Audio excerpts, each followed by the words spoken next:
Allez, je vous invite donc à faire la lecture dans le livre de Jonas au chapitre 4. Donc je lis dans la version Louis II, 79. Voilà. Alors des fois, selon vos Bibles, vous pouvez avoir quelques petites nuances, mais bon, le sens reste le même, hein.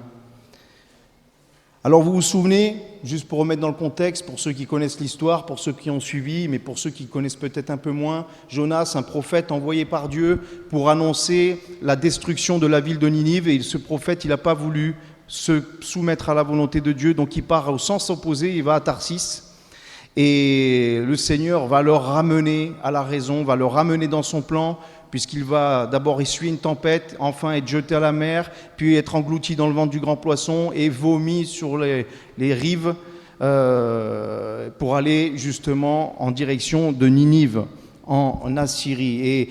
Et Jonas donc va rentrer dans le plan de Dieu, va annoncer la prophétie selon laquelle Ninive serait détruite au bout de 40 jours. Et au travers de cette prophétie, lui, il ne voulait pas que le peuple soit sauvé, il ne voulait pas que ce peuple cruel, ce peuple ennemi d'Israël soit sauvé, mais Dieu avait un autre plan, parce que Dieu ne fait exception de personne, et voulait sauver cette ville. En tout cas, quand Jonas annonce sa destruction, au travers de cela, Dieu appelle à la repentance. En tout cas, les Ninivites se sont repentis, du plus petit jusqu'au plus grand, comme quoi il est possible, même quand on est enfant, de se repentir devant le Seigneur et de recevoir la grâce de Dieu. Et oui, c'est pour cela que c'est important aussi d'amener ses enfants à l'église, à la réunion, partager la parole de Dieu à la maison, parce que les enfants, ils peuvent être touchés dans leur plus jeune âge. Non, la foi chrétienne, ce n'est pas une foi pour les personnes retraitées, les personnes âgées, les personnes qui disent « bon, il faut que je m'assure quand même une éternité parce que peut-être que c'est bientôt la fin ».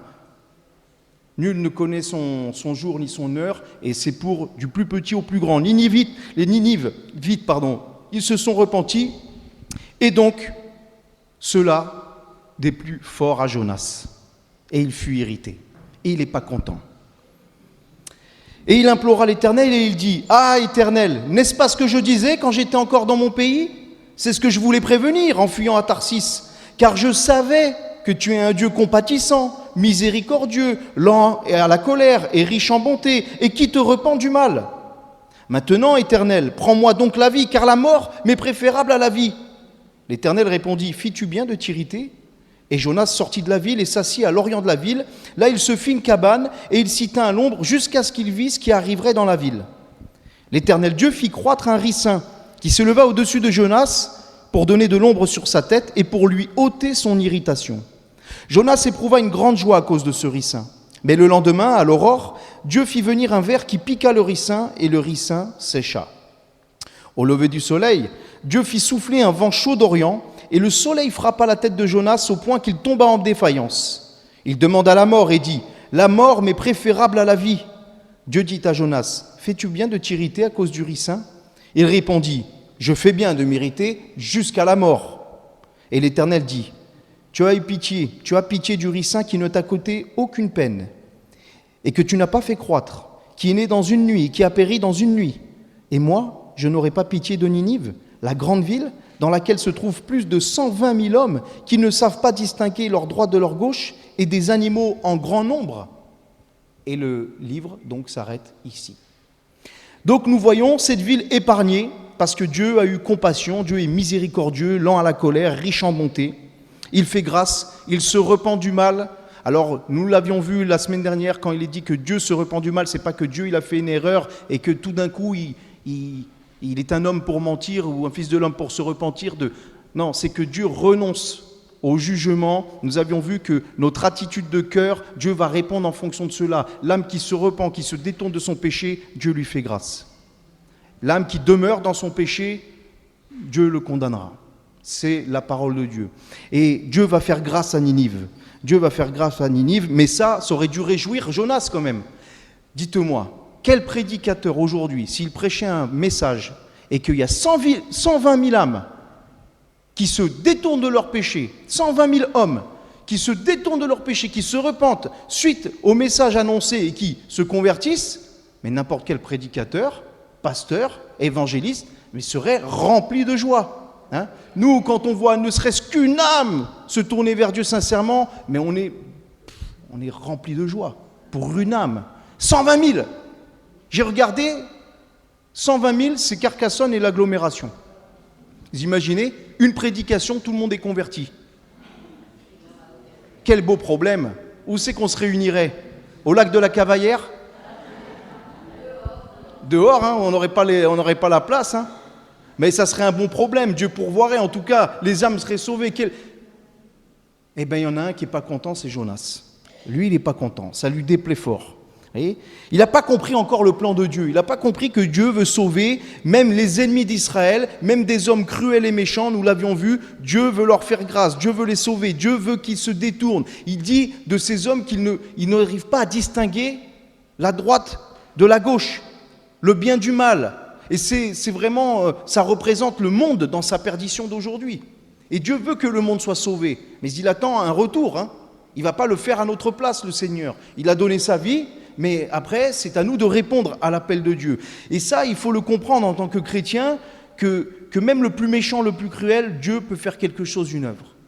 Mais Jonas, il ne le voit pas de cet œil-là, lui, sa conception des choses, elle est éloignée du cœur de Dieu, elle est un peu à l'image des pharisiens, vous savez, des pharisiens, des mauvais pharisiens. Il y avait des bons pharisiens, il y en avait des mauvais à l'époque de Jésus. Et les mauvais pharisiens, lorsqu'ils voyaient Jésus s'asseoir à table avec les gens de mauvaise vie, avec les publicains, pour leur partager la parole, pour les enseigner, ils disaient, qu'est-ce qu'il fait cet homme? Qu'est-ce qu'il fait ce rabbin avec les gens de mauvaise vie? Oui. Ils ne comprenaient pas que Jésus était venu pour ceux qui sont malades. Ce n'est pas les bien portants qui ont besoin de médecins, ce sont les malades. Et donc Jonas n'est pas d'accord avec ce que Dieu fait, alors Jonas va même au début faire un peu la leçon à Dieu. C'est pas ce que je te disais quand j'étais dans mon pays, je t'ai dit que je voulais pas aller à Ninive, je voulais aller à Tarsis parce que je le savais comme ça allait tourner, ils allaient se repentir, ils allaient être sauvés. Et moi je ne voulais pas qu'ils soient sauvés. Moi je voulais qu'ils payent. Moi, je voulais qu'il soit condamné, je voulais qu'il soit jugé. C'est ça. Ça ne lui plaît pas à Jonas.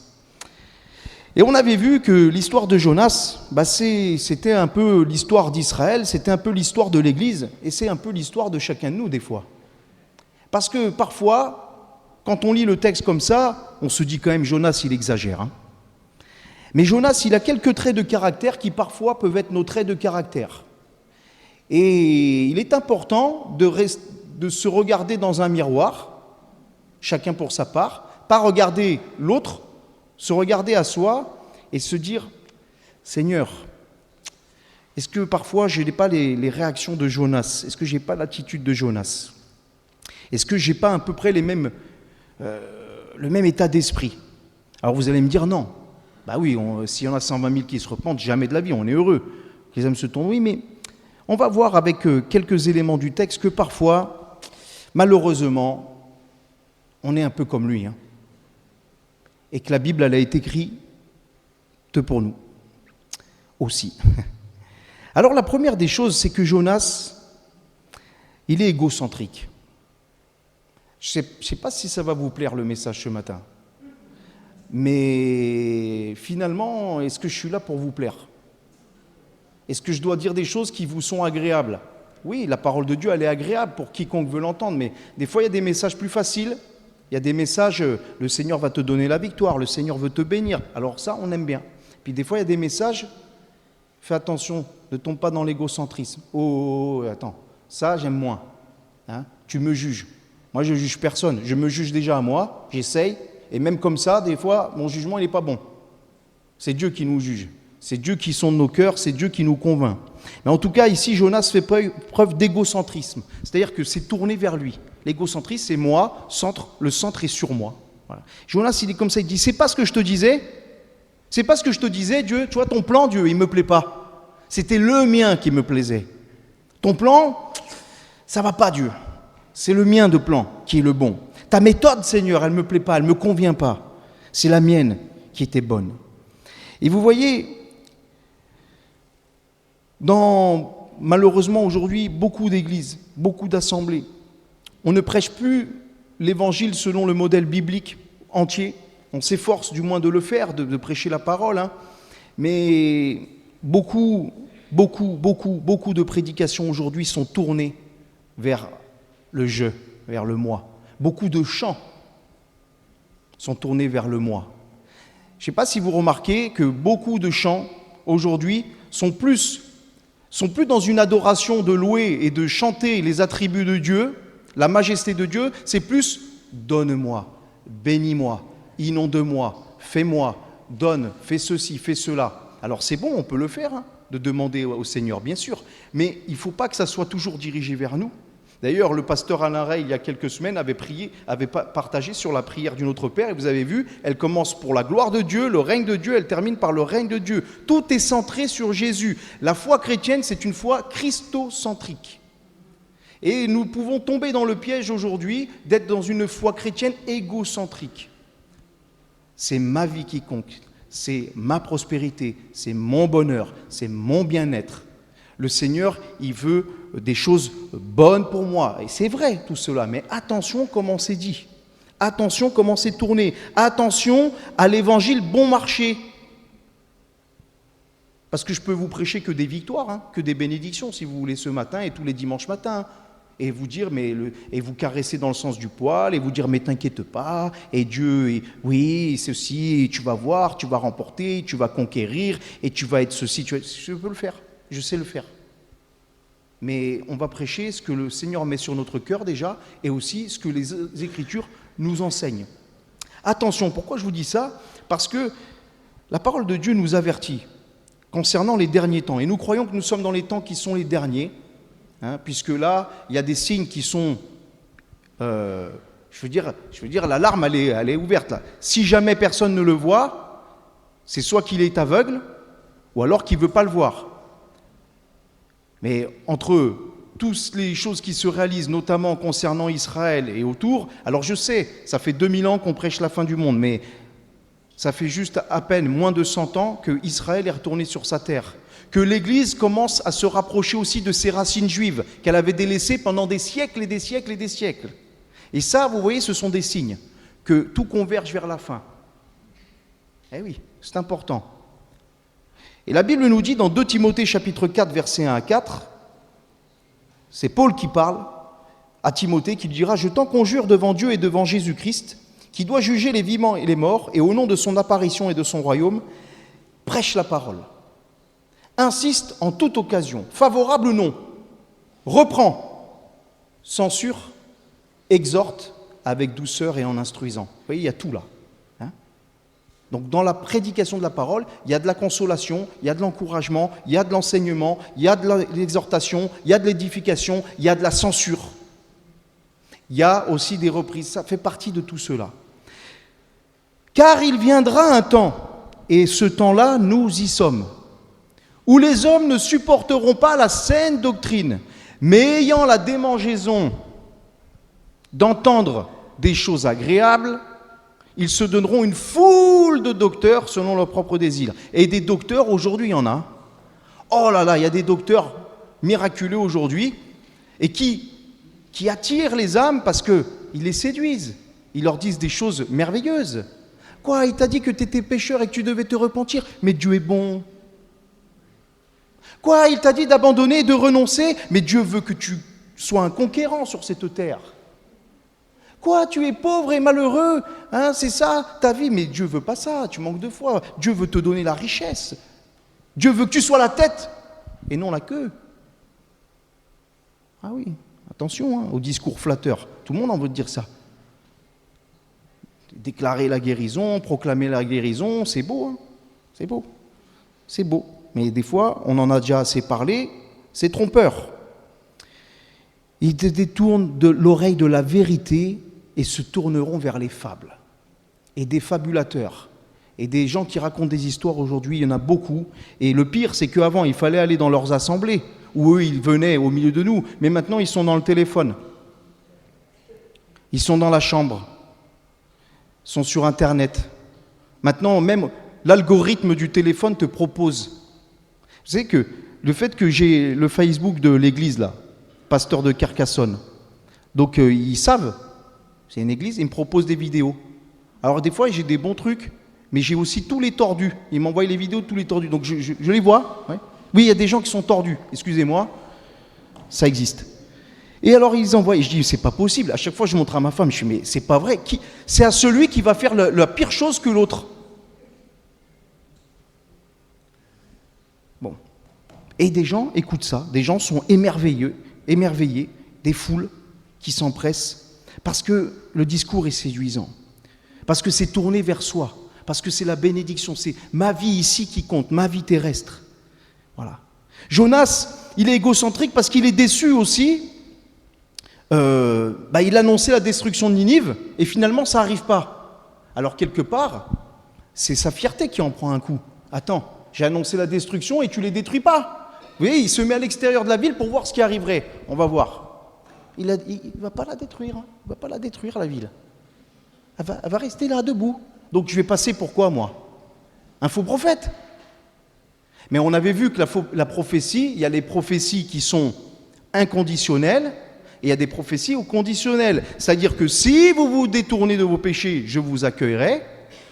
C'est au conditionnel. Oui. Donc la prophétie de Jonas, il annonce la destruction, mais Ninive se repent, donc elle ne s'accomplit pas. Et gloire à Dieu. Mais Jonas, lui, il se dit, mais attends, ma réputation, elle va peut-être un peu en prendre un coup, là. Encore une fois. Il est plus égard à lui-même qu'à la gloire de Dieu, au plan de Dieu qui s'accomplit. Philippiens chapitre 1, verset 15 nous dit « Quelques-uns, il est vrai, prêchent Christ, par envie et par esprit de dispute. D'autres prêchent avec des dispositions bienveillantes. » Vous savez que des fois, il y a des prédicateurs, c'est la guéguerre pour savoir qui est le plus grand enseignant, qui est le plus sachant, qui est le plus savant, qui est le plus ceci, qui a la plus belle église, qui a le... Alors, ils prêchent Christ, mais c'est leur réputation, c'est l'église d'un tel. Quand ça commence comme ça à dire c'est l'église de pasteur un tel,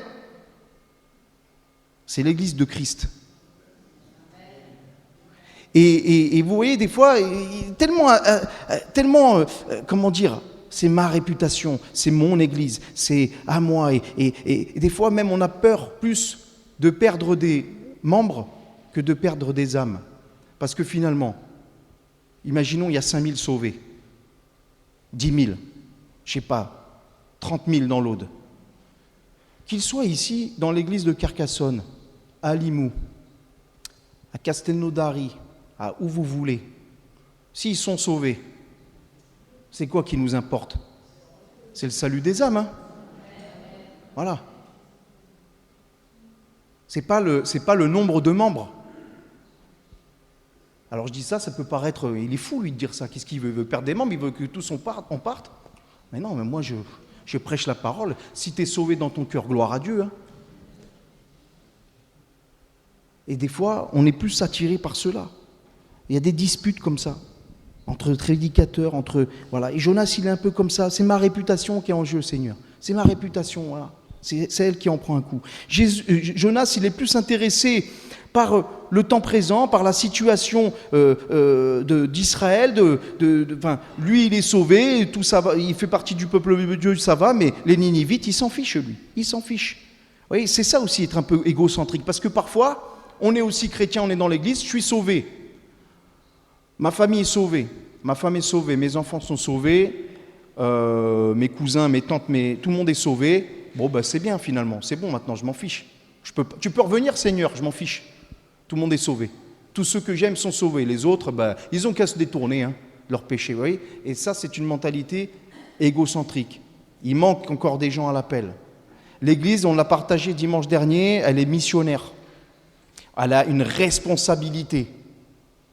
Elle est appelée à être lumière dans ce monde, celle de la terre. Elle est appelée à avoir un témoignage. Tout le monde ne va pas être appelé à prêcher la parole, mais tout le monde est appelé à témoigner, et pas forcément qu'en parole, mais aussi en acte.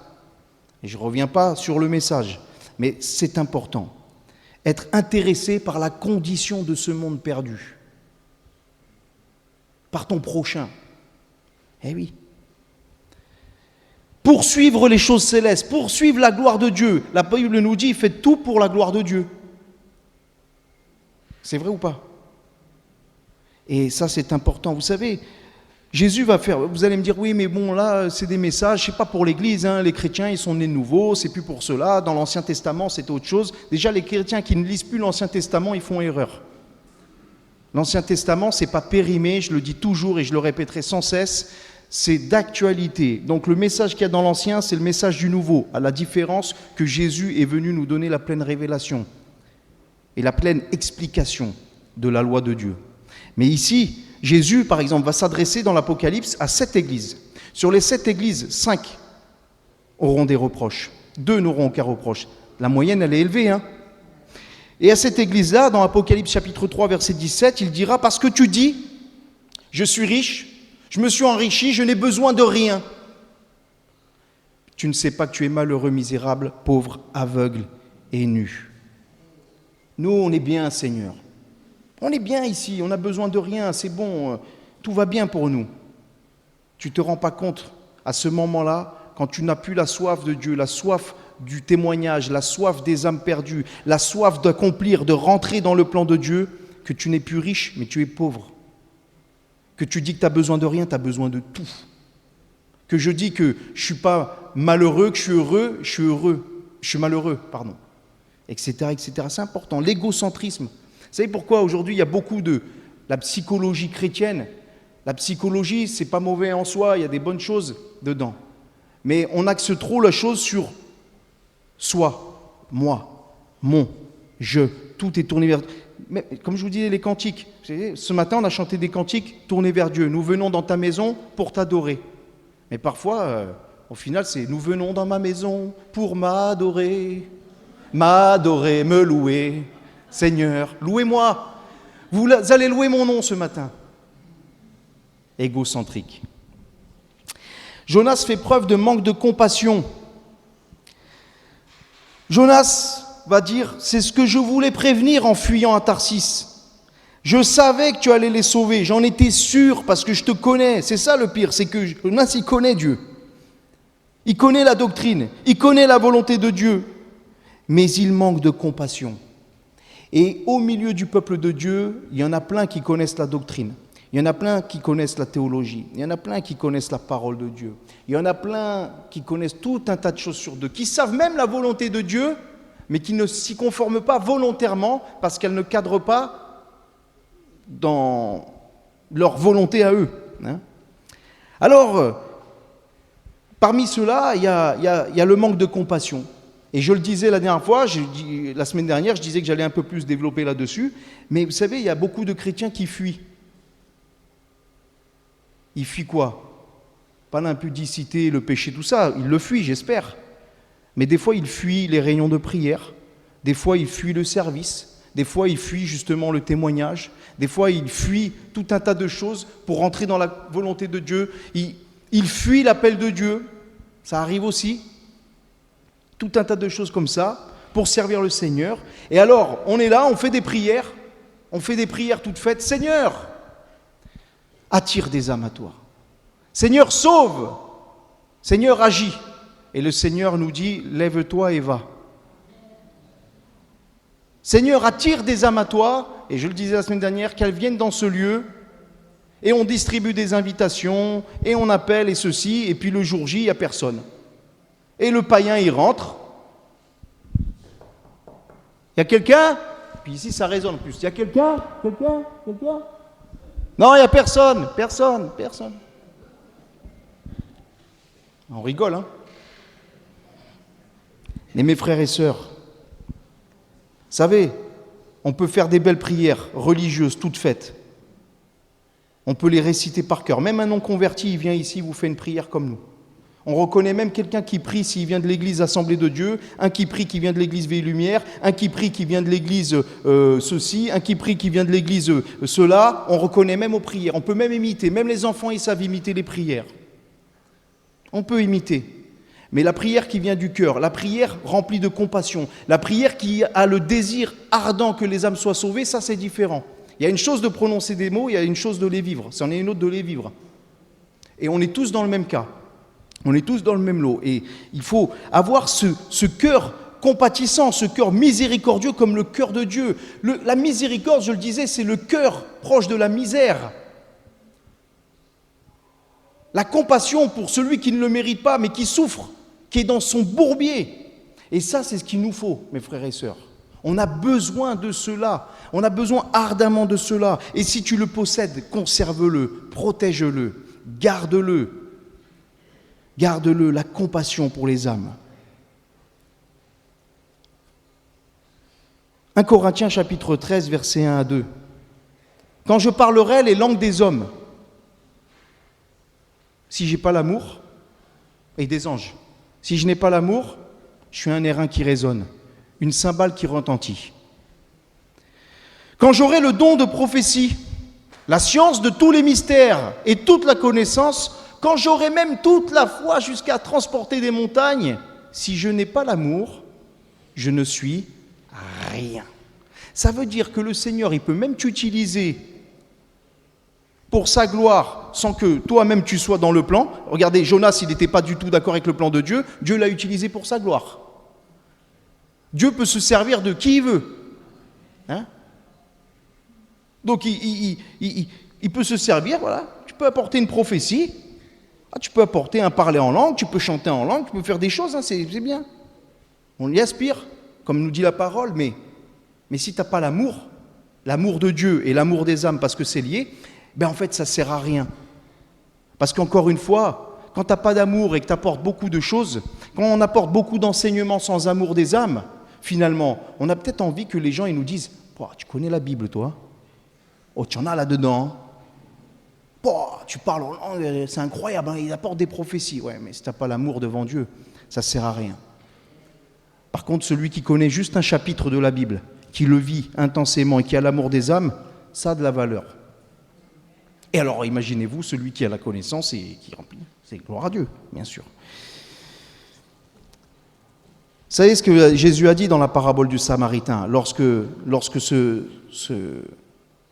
pharisien, ce religieux est allé voir Jésus, il lui a dit quel est le plus grand commandement, et puis il va lui dire c'est aime le Seigneur ton Dieu de tout ton cœur, toute ton âme, ton prochain comme toi-même. Il va lui poser cette question, qui est mon prochain? Alors Jésus va donner la parabole du bon Samaritain. Hein, vous la connaissez probablement, sinon c'est dans Luc chapitre 10. Et Jésus, à la fin, va poser une question à ce religieux. Il va dire, alors qui te semble avoir été le prochain de l'autre? Il va dire, celui qui a exercé la miséricorde. C'est exactement ça, avoir de la compassion pour son prochain, pour les âmes. Important. Apocalypse chapitre 2, verset 4. Un autre message pour une église. Jésus va dire, ce que j'ai contre toi, c'est que tu as abandonné ton premier amour. C'est à l'église d'Éphèse qu'il disait cela. Que tu as abandonné ton premier amour. Souviens-toi donc d'où tu es tombé, repens-toi et pratique tes premières œuvres. Sinon, je viendrai à toi et j'ôterai ton chandelier de sa place, à moins que tu ne te repentes. Je ne rentre pas dans tous les détails des lettres aux églises de l'Apocalypse. Si Dieu nous prête vie, nous étudierons ce livre dans quelques temps. Mais juste pour dire ici que Dieu va reprocher à cette église son manque d'amour, d'avoir abandonné son premier amour. Alors nous, quand on pense à abandonner son premier amour, tout de suite on pense l'amour pour Dieu, c'est vrai. Mais il y a l'amour aussi pour l'autre. Comme je vous disais, c'était lié, c'est lié. Et Dieu va reprocher cela. Une église qui n'a plus l'amour pour les âmes, c'est une église qui est en voie de mourir. Hein.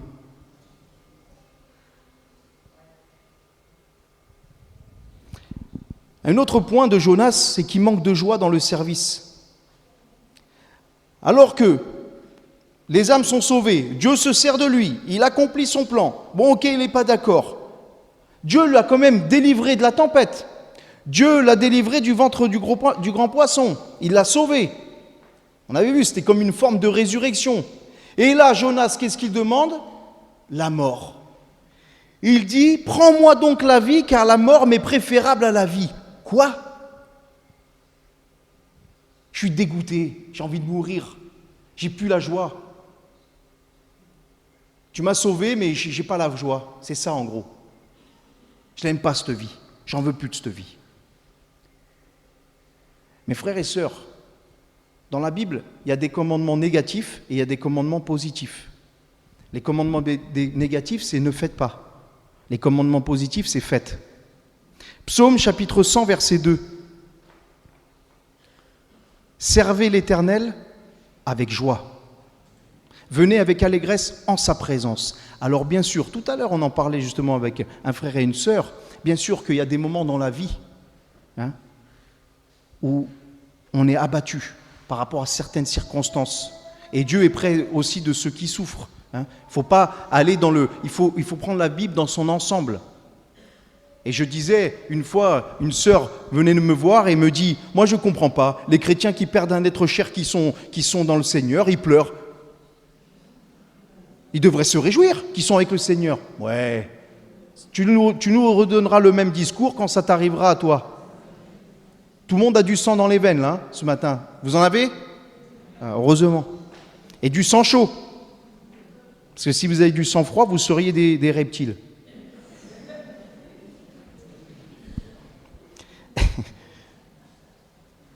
Donc bien sûr qu'il y a des moments où on ne va pas se réjouir. Seigneur, je te remercie, j'ai eu un accident de voiture, j'ai 18 fractures et ma voiture est morte. Ah, je suis heureux. On va être triste, bien sûr.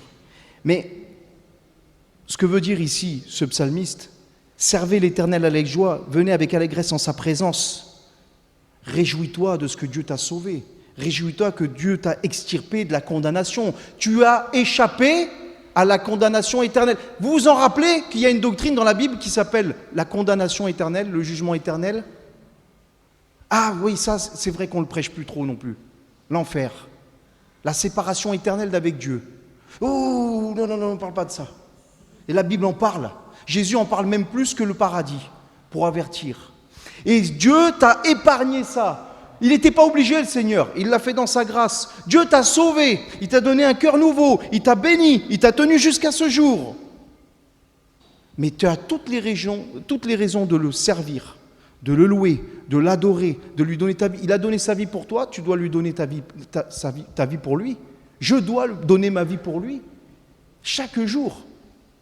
Et vous voyez, ça revient à ça parfois aujourd'hui dans nos milieux évangéliques, parce qu'on ne va pas parler des catholiques, des protestants, des autres. Parlons de nous, balayons devant notre porte. Dans les milieux évangéliques, c'est ça aujourd'hui. C'est ça. C'est je viens, mais j'ai plus de reconnaissance.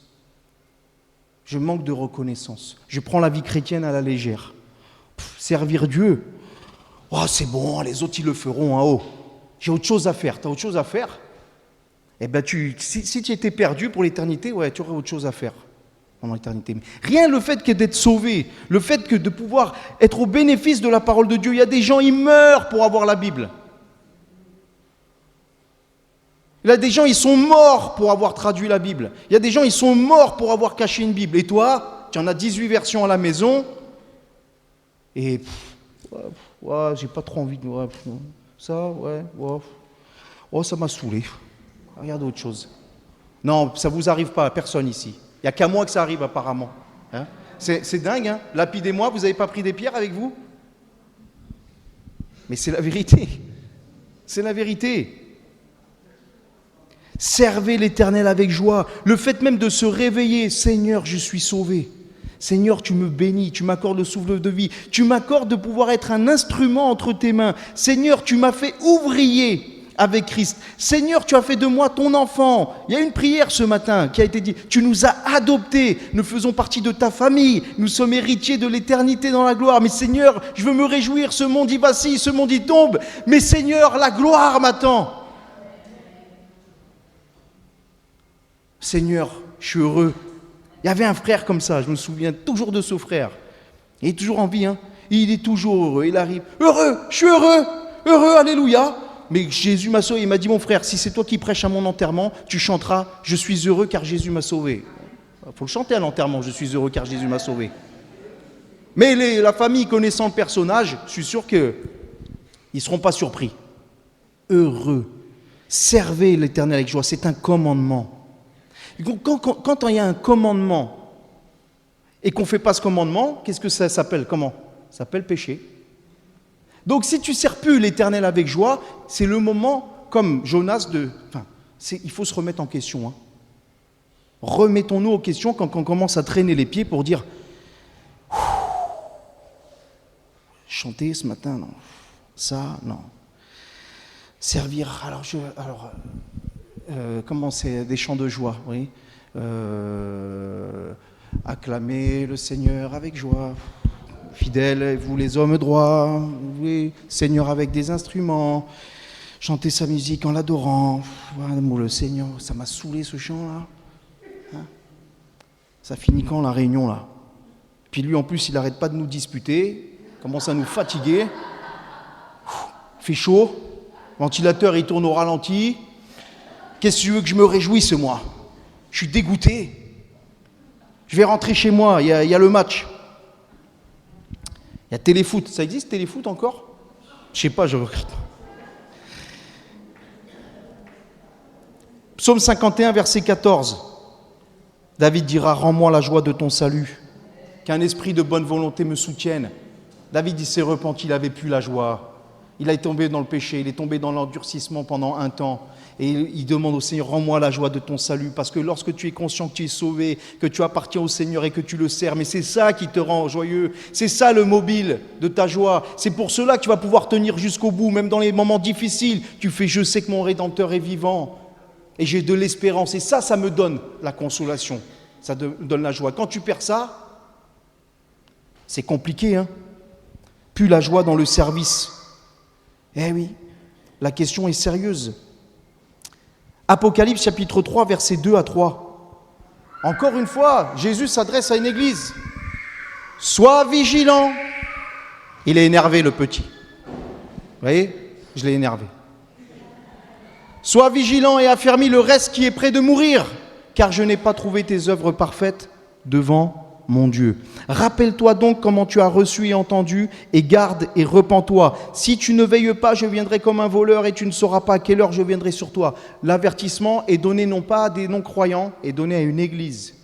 Rappelle-toi comment tu as reçu, entendu, le jour où tu es né de nouveau, le jour où tu es passé par les eaux du baptême, le jour où tu t'es engagé, tu as fait une confession de foi. Rappelle-toi ces moments merveilleux avec le Seigneur, là où tu étais tout joyeux, tout feu, tout flamme, tu voulais être de partout, tu étais zélé. Rappelle-toi de ça, rappelle-toi si cette époque elle est lointaine. Parce que des fois, on entend trop « avant ». Je m'en rappelle avant. Ouais, avant, c'est avant. Comme dit ma femme, ceux qui veulent vivre dans le passé, ils vont dans les musées. Elle est pas mal, hein, la phrase de ma femme. Hein. Des fois, elle sort des trucs... ça se voit qu'elle est à mon contact. Oh, en toute humilité, oh. Je fais un peu de blague pour vous détendre parce que... avant de recevoir des tomates. Mais mes frères et sœurs, souviens-toi de cela. Ça va te donner la joie. Mais si tu ne veilles pas à cela, si tu es toujours aigri, si tu es toujours dans l'amertume, si tu es toujours dans le dégoût, finalement d'être chrétien, c'est comme tu fais comme Jonas et tu dis « Oh Seigneur, mais je préfère mourir. Je préférais ma vie d'avant, quand j'étais dans le monde avec les païens. » Et Jonas, il avait un autre problème, il était amoureux des choses passagères. Parce que quand Dieu il va lui demander « Fais-tu bien de t'irriter, Jonas ?» Est-ce que tu as raison de t'irriter, Jonas? Est-ce que tu penses que tu es sur la bonne voie? Est-ce que tu penses que ton attitude de cœur, elle est bonne? Jonas, il est sûr qu'il est dans son droit, il est sûr qu'il a raison. Parce que Dieu n'a pas agi comme il voulait, il est sûr qu'il a raison. Et des fois, des chrétiens, parce que ça ne se passe pas comme ils veulent, ils sont dans leur truc, ils sont sûrs. Voilà. Mais Dieu est bon, Dieu est patient, Dieu est pédagogue. Heureusement que Dieu est lent à la colère et miséricordieux. Parce qu'on ne serait pas là ce matin. Et vous savez ce qu'il va faire, le Seigneur? Il va faire croître un arbre pour lui donner de l'ombre. Puis pour lui donner une leçon aussi. Et quand Jonas a cette ombre de l'arbre, il est heureux. Tout d'un coup, il retrouve la joie. 120 000 âmes qui sont sauvées, ça non. Mais alors un arbre qui pousse et qui lui donne un peu d'ombre, hein, il ne manquerait plus qu'une petite orangeade. Et on était bien. Mais Dieu va lui donner une leçon et le lendemain, qu'est-ce qu'il va faire? Il va envoyer un ver qui va piquer le ricin et le ricin va sécher. Et en plus, il va faire souffler un vent chaud d'Orient qui va frapper la tête de Jonas à tel point qu'il va commencer à divaguer. Et il va encore redemander la mort. Oh, j'avais un ricin, j'étais bien et d'un coup, il redemande la mort. Et Dieu va lui demander, est-ce que tu fais bien de t'irriter à cause de ce ricin? Il dit, je fais bien de m'irriter jusqu'à la mort. Oui, j'ai raison, parce que tu vois ce que tu fais? Tu vois ce que tu fais, Seigneur, c'est pas bien, en gros. Et Dieu, au travers de cela, va révéler ce qu'il y a dans son cœur. Jonas, il était attiré par les joies passagères de ce monde. Alors, c'est normal, c'est lié avec le manque de compassion, c'est lié avec le fait de ne plus avoir la joie d'appartenir au peuple de Dieu, c'est lié à l'égocentrisme. Tout ça, c'est lié. Ça va ensemble. Vous savez, le péché, les attitudes de cœur comme cela, c'est toujours en cascade. Ça en attire d'autres. Vous voyez ? C'est pareil. C'est son orgueil qui fait ça. Et que Dieu fasse que nous ne soyons pas une église matérialiste, bien plus intéressée par un bien-être passager, une situation sociale et économique, même si Dieu ne veut pas forcément que tu sois pauvre et misérable. Hein. C'est pas ça.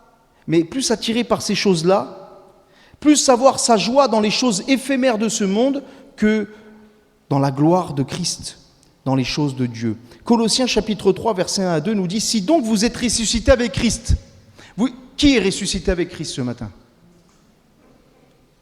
Eh bien, cherchez les choses d'en haut, où Christ est assis à la gloire de Dieu. Affectionnez-vous aux choses d'en haut et non à celles qui sont sur la terre.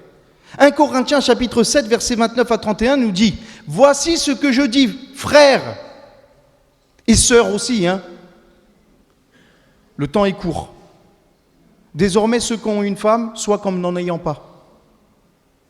Ceux qui pleurent comme ne pleurant pas. Ceux qui se réjouissent comme ne se réjouissant pas, ceux qui achètent comme ne possédant pas, ceux qui usent du monde comme n'en usant pas, car la figure de ce monde passe. Et Jean nous dit que ce monde passe et la convoitise aussi, mais celui qui fait la volonté de Dieu demeure éternellement.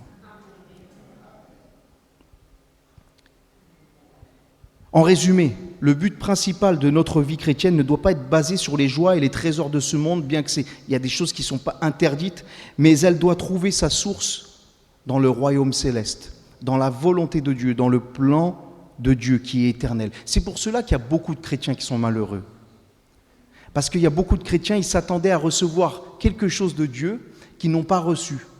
Parce que parfois aussi on leur a menti, ou parfois ils se sont mentis à eux-mêmes. Venez à Jésus et vous n'aurez plus de problème. Moi je vais te dire autre chose. Viens à Jésus, tes problèmes vont commencer. Ah bon, je viens pas alors ? Ah, attends, les problèmes vont commencer pourquoi ? Lutte contre la chair, lutte contre le diable, lutte contre ce monde, lutte contre l'esprit de ce monde. Ça commence. Renoncer à soi-même. Pourquoi tellement de dérives ? Pourquoi tellement de malheur ? Pourquoi tellement d'abandon ? Parce que le chrétien n'est pas prêt parfois à renoncer à soi-même. Plus attiré par son bien-être passager, par les trésors de ce monde. Eh oui, le renoncement. Les choses éternelles. Et ça, Jonas, il aimait son ricin. Que les âmes soient sauvées, la vie éternelle, faire partie du peuple de Dieu. Non, il aimait son ricin, Jonas. Dieu va enseigner à Jonas que ce ricin qui lui a rien coûté, cet arbre-là qui t'apporte une joie passagère, toi tu t'en soucies, et les âmes qui sont perdues, tu t'en soucies pas ? Toi, Jonas, t'es pareil que les Ninivites, que tu condamnes, que tu montres du doigt. Parce que si eux, c'est un peuple cruel, toi, tu es cruel aussi, Jonas. C'est ça qu'il va dire Dieu à Jonas. Il va lui montrer l'état de cœur. Et Dieu, parfois, nous montre l'état de notre cœur. Il fait remonter les scories pour retirer les impuretés. Romains chapitre 2, versets 17 à 21. Toi qui te donnes le nom de juif, on change juif, on met toi qui te donne le nom de chrétien. Ça vous va ? Je ne change pas la parole, c'est juste pour l'application. Toi qui te donnes le nom de chrétien, qui te repose sur la loi, sur la parole de Dieu, qui te glorifie de Dieu, qui connaît sa volonté, qui apprécie la différence des choses, qui est instruit par la loi. Toi qui te flattes d'être le conducteur des aveugles, la lumière de ceux qui sont dans les ténèbres, le docteur des insensés, le maître des ignorants, parce que tu as dans la loi la règle de la science et de la vérité. Toi donc, qui enseignes les autres, tu ne t'enseignes pas toi-même. Toi qui prêches de ne pas dérober, tu dérobes. Toi qui dis de ne pas commettre d'adultère, tu commets l'adultère. Toi qui as en abomination les idoles, tu commets des sacrilèges. Toi qui te fais une gloire de la loi, tu déshonores Dieu par la transgression de la loi. Car le nom de Dieu est, à cause de vous, blasphémé parmi les païens, comme cela est écrit. Et ça, c'est important de s'en souvenir. Parce que, pourquoi est-ce que je dois servir, être dans la volonté de Dieu, être une lumière, avoir compassion, avoir de la miséricorde, et toujours être dans le plan de Dieu ? Parce qu'il faut que je me souvienne d'où je viens. Parce que c'est bien beau de dire des belles paroles de chrétiens. Ah oui, Jésus, il est le sauveur, il ne faut pas mentir, il ne faut pas dérober. Et parfois, on a un témoignage qui est complètement à l'inverse. Et on dit il faut aimer, il faut pardonner. Et parfois on ne pardonne pas. Ça fait des années qu'on ne pardonne pas. Ça fait des années qu'on n'aime pas. Ça fait des années qu'on n'a pas compassion. Vous voyez, ça, il faut se remettre en question face à ces choses. Parce que parfois le nom de Dieu, il est blasphémé dans ce monde à cause de nous. À cause de notre comportement, de nos attitudes. Des fois, des choses qui sont mal faites. Un mauvais témoignage et c'est Dieu qui prend la bombe. On a une responsabilité incroyable. C'est pas rien d'être un chrétien. C'est pas rien de se souvenir d'où on a été tiré. L'apôtre Paul, il pouvait le dire, ça. Je rends grâce au Seigneur qui m'a jugé fidèle en m'établissant dans le ministère, parce qu'avant j'étais blasphémateur, il dira. J'étais persécuteur, j'étais un homme violent, mais j'ai obtenu miséricorde pour montrer aux autres la patience et la longanimité de Christ. Et tout l'exemple, mes frères et sœurs, je termine, est dans Jésus. Il est dit que l'amour de Dieu a été manifesté en Jésus-Christ. Il est dit que Christ n'a pas regardé son intérêt dans Philippiens chapitre 2, verset 5. Ayez en vous les sentiments qui étaient en Jésus-Christ. Les entrailles, littéralement les entrailles. Ça veut dire aimer les âmes, aimer Dieu avec vos tripes. On le dirait en français, aimer avec vos tripes, servez le Seigneur avec vos tripes. Parce que Christ, existant en forme de Dieu, lui le Fils éternel de Dieu, n'a pas regardé comme une proie arrachée d'être égal avec Dieu, mais il s'est dépouillé lui-même en prenant une forme de serviteur. Christ s'est dépouillé de sa gloire, non pas de sa divinité, de sa gloire, pour un temps, pour prendre une forme de serviteur, s'incarner, être semblable aux hommes. Et ayant paru comme un simple homme, il s'est humilié lui-même en se rendant obéissant jusqu'à la mort et jusqu'à la mort de la croix. Voilà ce que Christ a accompli. Christ, lorsqu'il voyait les foules, dans Matthieu 9, 36, voyant les foules, il fut ému de compassion pour elles. Pourquoi ? Parce qu'elles étaient languissantes et abattues comme des brebis qui n'ont point de berger. Alors nous voulons nous souvenir de ces choses ce matin. Et Seigneur, nous voulons avoir le cœur de Christ. Être rempli de compassion. Être dans la volonté de Dieu. Retrouver la joie du salut, la joie de te servir. Nous attacher aux choses d'en haut. Et ne plus être centré sur nous, mais être centré sur toi, Jésus. À ton nom soit toute la gloire, Seigneur, encore.